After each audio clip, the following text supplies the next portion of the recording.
Hi, welcome to the Dieku podcast. I'm Gary Snow. I am once again joined by Gavriel Quiroga, designer of Neurocity, Warpland and Hell Night, and along with him is Austin DuRivage, who is the illustrator of Hellworld, a brutal, old-school, post-apocalyptic biopunk role-playing game. Gentlemen, welcome. Hello, Thank you. Gary. Very cool to be here. Well, first of all, let's bring up Hell Night here. I got a copy of Hell Night, and I just want to kind of showcase that before we get into the nuts and bolts of Hellworld and that different role-playing game. Two different hells. Two different hells.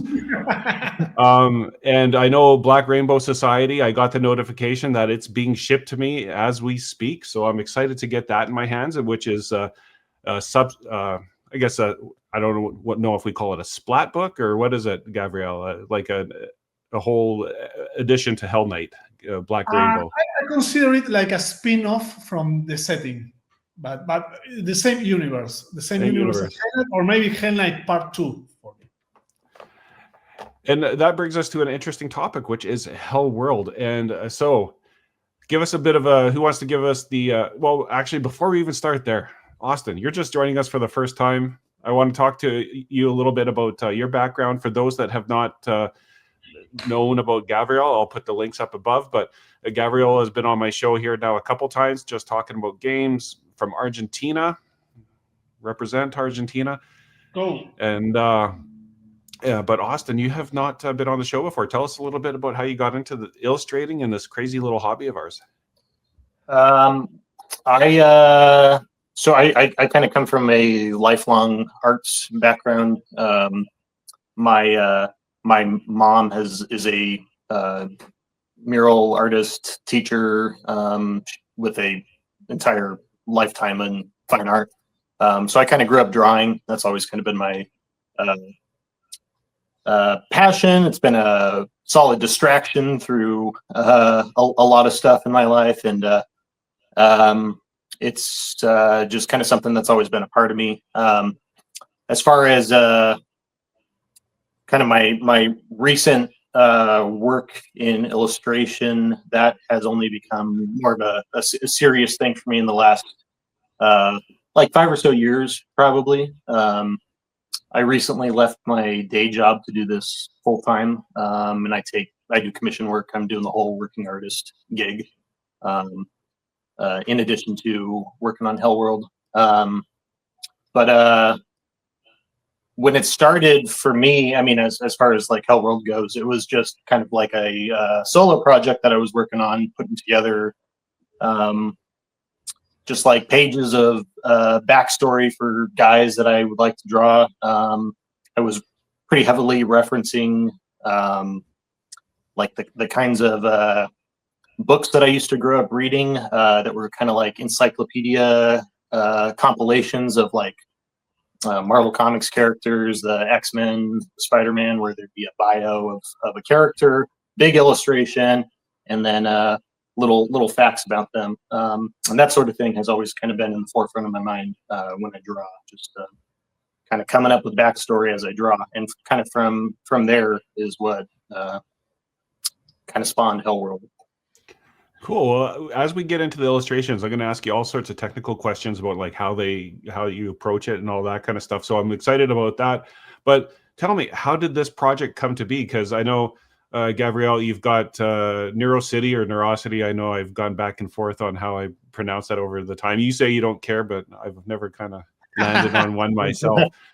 But in Warpland and I know that there's this underlying theory that Hellworld and all these places kind of exist maybe in the universe of Quiroga, the world of Quiroga, that they might all be interrelated. So how does Hellworld fit into this? No, I think that I was fascinated by Austin's art immediately, and I could appreciate that his particular vision was very independent and very, very interesting, very original. I could immediately understand that this was a setting for me, because this was a whole world. All the characters were like connected. The writing is very evocative and very in line with the artwork. So I approached Austin and talked with him about the possibility of creating a game. First, it started as a war game, but then due to logistics and what we know now about tariffs, it ended up becoming a role-playing game. We have already started a campaign in Hellworld. We have already play-tested it. We had lots of fun listening to the playlist we made in Spotify, and also all the visual aspects give a lot to the atmosphere of the gameplay, because Austin made such a huge amount of artwork, so it's very easy to get into the atmosphere of this brutal post-apocalyptic biopunk world that is relentless, and it's all about a war. So that's how it happened. Yeah, pretty much.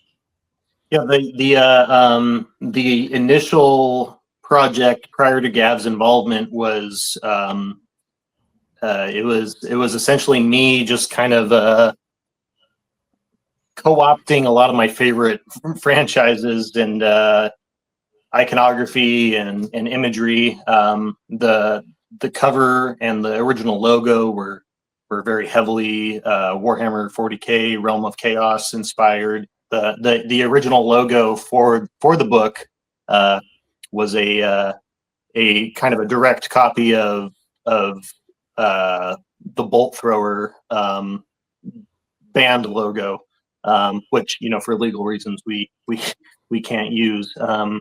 I actually like this logo better. I do like this one a lot too. It's definitely a little more fitting for the setting. It's a little more visually in line with the sort of stuff that I like to draw, all the spikes and tubes and whatnot. And for those listening on podcast, maybe go to the YouTube channel or the Spotify. You'll be able to see the visuals that I'm going to be sharing here shortly. But as far as the aesthetic, obviously, yeah, I totally get the where it kind of came from.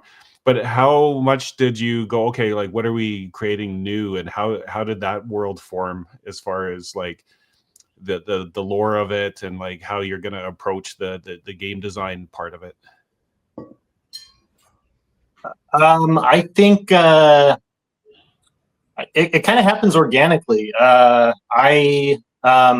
So my day job prior to this, I was a food service custodian, working early mornings, cleaning kitchens, and as I scrubbed floors and scrubbed deep fryers and stuff, I would just kind of be thinking about the stuff that I wanted to draw later. And honestly, most of at least the initial ideas for like the various factions and I guess the lore just kind of comes from I guess kind of rationalizing or trying to describe just the things that I like to draw. So like drawing guys with spikes on them kind of became these spikes are stalks that are sort of fungal growths, and from there I started to think about why they would be covered in these fungal growths or where they came from or that sort of thing. A lot of it's also just kind of ideas that I just kind of fixate, like people turning into crabs was I think a misremembered news headline I once read, and I just kind of ran with that, and eventually it just kind of the concept evolved into at least the lore that we start to see here. It reminds me of that scene in The Thing where the guy grows out the crab legs from the head. Oh, absolutely, yeah. That The Thing was one of my favorite movies growing up, and all that body horror stuff just really is visceral, really sticks in my memory. So I'm sure a lot of my imagery that I like is subconsciously drawn from that sort of thing. And tell us your techniques here, like what your process, like how do you get it into the digital realm? Do you start on paper, or is it all digital to begin with? Yeah, I draw almost entirely pen on paper. I really have not quite gotten comfortable drawing digitally. I don't know if it's I just am not familiar enough with the tools, but I do pencil sketch, and then I just kind of go nuts with a pen over it, and I use micron pens, of varying diameters, and I will scan everything in and manipulate digitally a little bit, and from there, at least with the initial book, I just kind of started laying characters on the pages and seeing how everything fit, and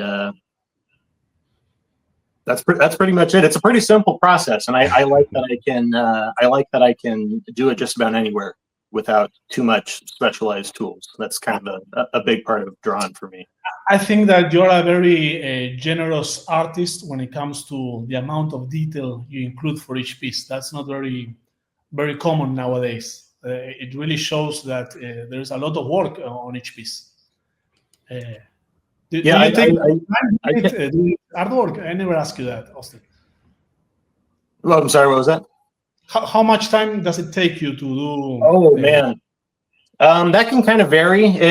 So a lot of these guys have a lot of these guys have a pretty good deal of preliminary work where I'll be I don't know, settling on proportions and poses, kind of obsessing over the initial sketches before I start going over it with pen. But I would say a character is anywhere from 4 to 6 hours.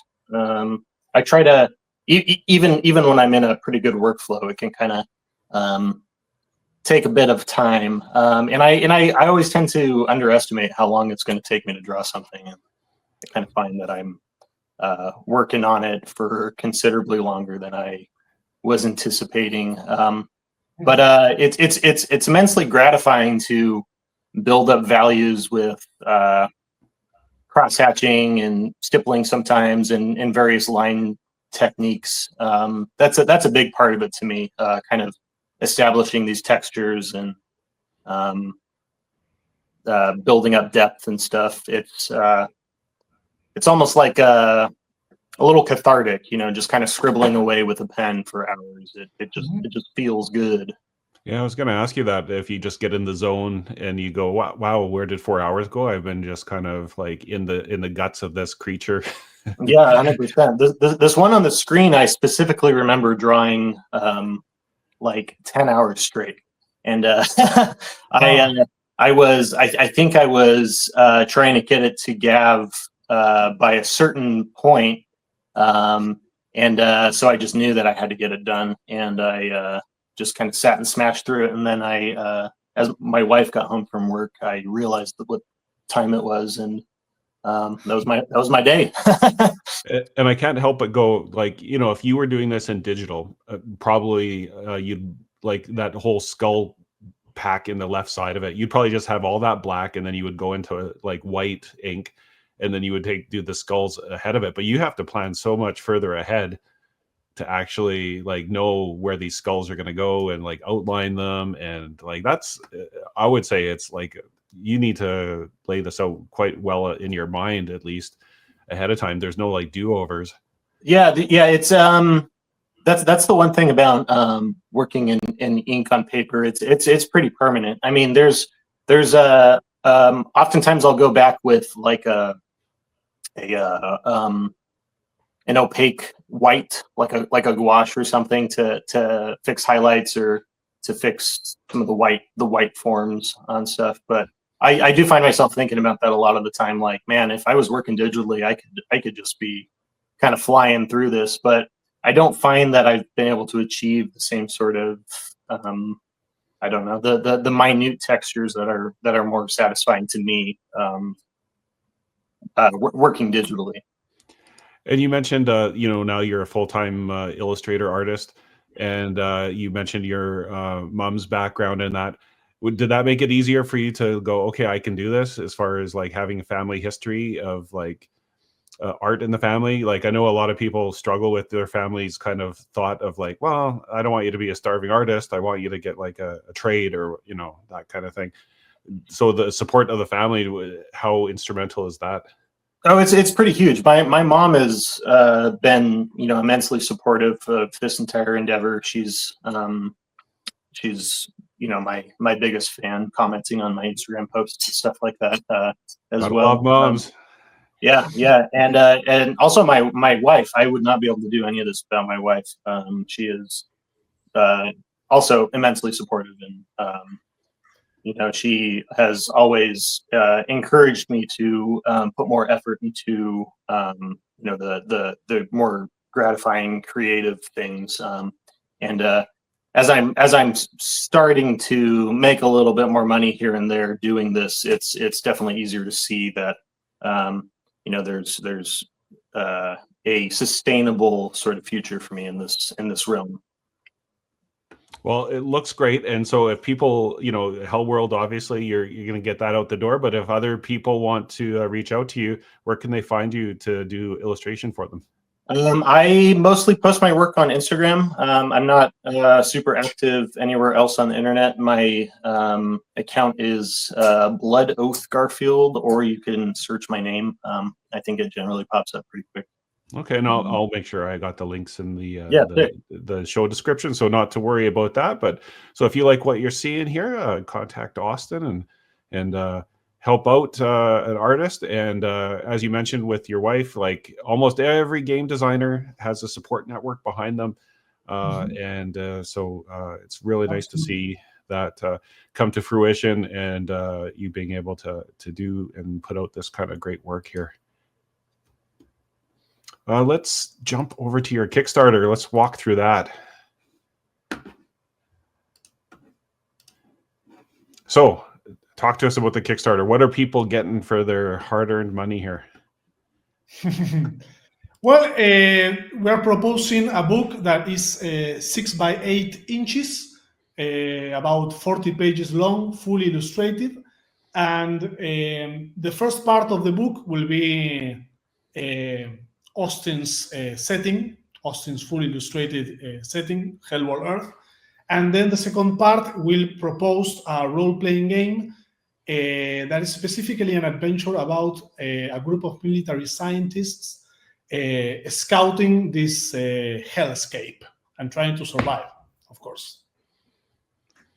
And I think I saw that there's 6 characters to choose from with that. Yes, 6 types of military scientists. The world is so brutal that the idea is that if one of them gets killed, you can immediately choose one of the other ones you have, so you can keep on playing. Because it usually happens that one of them dies. At least that was our experience during play testing. James Hetfield, I recognize that name. Yeah.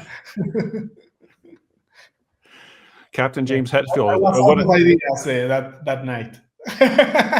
What are the other characters' names? You got other good ones? Their names? No, Yeah. I don't have the names yet. I No just Lars? but they could be like. I like the idea of having like band members' names. Yeah. Important people from the past. Yes. So maybe those guys, because those guys come from like a nuclear shelter, right? So it's a bit funny that maybe they were named after bands or something like that. It makes some sense. And maybe now's a really good time, since I ended up on the Kickstarter page on the AI free.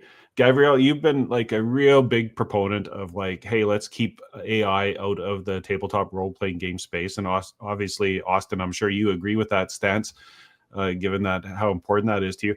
Just maybe, Gavriel, tell us about your campaign, if I can call it that, I don't know, to like make sure that AI stays out of the TTRPG space. I think that since day one, I understood that this posed a danger for traditional artists and probably to our culture. So I made a pretty lengthy article about the subject, where I proposed the use of an AI-free or human-made logo to works, even to non-TRPG works, for example, to music or or whatever. I think that every piece of art should consider featuring such type of logo, because I think that the public needs to get awareness about the issue. And also I think that it is added value to the work if you feature such a logo. It gives like peace of mind that people are supporting a work that is 100% made by people, and there was no generative artwork involved. And in this case, in our case, I think that there is even more added value because Austin is a purely, exclusively traditional artist. So it's a hand-drawn artist. So I found it that it was especially attractive for me to present such type of artists in this context, no? Where everyone is proposing AI generative artwork to present an artist that still does things by hand. I think that that's very cool. That's what we need. No? Yeah, I think to that point, in the future, as we move forward in this world, and like it would be naive to say that like AI is not going to be used or be a big part of our lives moving forward, unfortunately. But I think people will really want that authenticness of a human hand in it and a human experience. And I think even more and more people are going to be like wanting to play in person and have that human connection. I mean, that's one of the things that I love about role-playing games, is being able to sit across from a table and experience other humans, and something that, even though I know some people are kind of stuck online and they're not around other players, unfortunately, that human connection and the dynamic around the table is one of the things that I love about the hobby the most. Absolutely. I think that that's something that will become increasingly important. At least for me, it's like the other side of the road. And me, myself, I also appreciate, for example, to go into gigs and listen to live music by real musicians. So for me, art is this type of thing. No? I need to see the human hand and the human eye, and I need to see even mistakes, human errors. I think that some side of the industry has become too sterile or too tidy, too perfectionist, and I think that we need to go back and value a bit of seeing like more about what like the doodles, no, the scribbling, the hand, and the mistakes. Yeah. Austin has amazing doodles and conceptual art that I want to include on our book. That I think that it looks awesome. It's so free.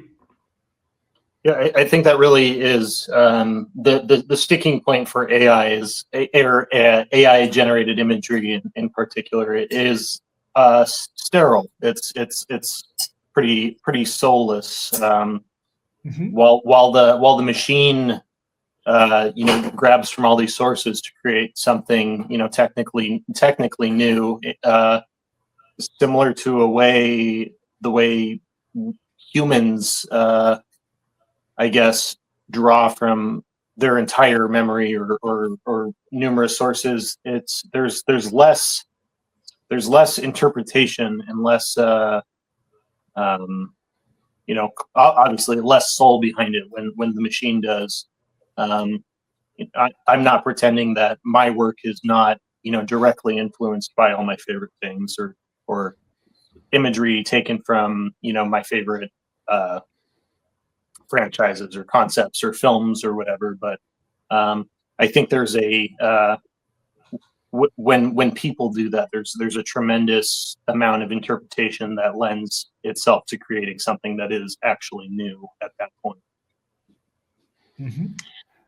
Yeah, I have a little bit of an indigenous background here in Canada myself, and I know there's like beading and beadwork, and I know a lot of the women that do beadwork, they put in a wrong bead in the wrong location on purpose to kind of showcase the fact that it was made by a human and humans are not perfect, and they put like an odd bead in the wrong place. And I think in Japanese culture, they do similar things to that, to say, there's something beautiful about the imperfection of humanity. Absolutely. Yeah, I agree. I think that it's awesome, and if you start valuing that, it makes more sense. Art makes more sense. But I also think that if we look at what was happening, for example, let's take a franchise like Magic the Gathering. I think that the art was already getting sterile before AI. Maybe because the quickness or how fast you need it, or maybe because the inclusion of the digital world, or whatever the reasons are, but I felt that we were already heading towards sterility, at least on an industrial commercial level. Yeah, and I mean, Gavriel, that's one of the things I've appreciated about your games thus far, is each one of them has like a vision or an aesthetic, if you want to call it that, that's like, unique. And I'm going to dunk on WotC here. I'm going to like dunk on and say that I hate the watered down, like you can almost tell that like they said, we all want you to conform to this look. And no matter what your art style is, like come to this like muddy middle, and this is what we want you to do. And so I'm sorry if any of the WotC artists might be accidentally watching this, and I apologize for that, but it's not your fault. It's kind of like that corporate commercialism that's driving people to go, we want the average of things. Whereas, your works are very much like, I have a vision for something and I'm going to use art to inspire that, and vice versa. The game inspires the art back, and it's kind of like a nice feedback loop. But each game has a unique look and a unique feel to it, which is, it's nice when we are surrounded by kind of that muddy kind of average. It's there, but it's not special. Thank you, Gary. I appreciate it. And when in this case, it is Austin's vision, Hellworld Earth, and I could immediately appreciate it. So that's why we joined forces. And I think a lot of that's also kind of the beauty in crowdfunding and independent production, because like you were saying, a lot of those larger projects, when they start to become beyond collaborative and become more designed by committee, tends to lend itself to that more homogeneous aesthetic, which can work very well, especially if you need a lot of folks working on one project. But it's I guess something really terrific about smaller scale, a little more of a singular vision, I suppose. Yeah. Independent, exactly. Yeah. Visionary. There's a vision for it. That's what I like. Let's go to the rewards here. So you've got Hellworld Digital, and you got the book. Tell us a little bit about the paperback of it. Not paperback, it's hardcover, right? No, it's going to be a soft cover for now. Oh, okay. Because I think that we wanted to present a product that was easily accessible economically in these hard times. So it's a 40-page, 6x8 soft cover with a pretty cool uncoated paper that's going to deepen, for me, the old school aesthetics that we are presenting. And it will also very likely, it will include a poster also, and a few stickers with artwork by Austin. So, and also I want to emphasize that the whole 40 pages are absolutely illustrated. That's amazing. The amount of artwork each page has is mind-blowing. Which I love too, and that's part of that whole vision of like, it's not templated. It's like unique every page, and you can kind of flip through it and get something fresh and new. Yeah, and also I really like Austin's lyrics.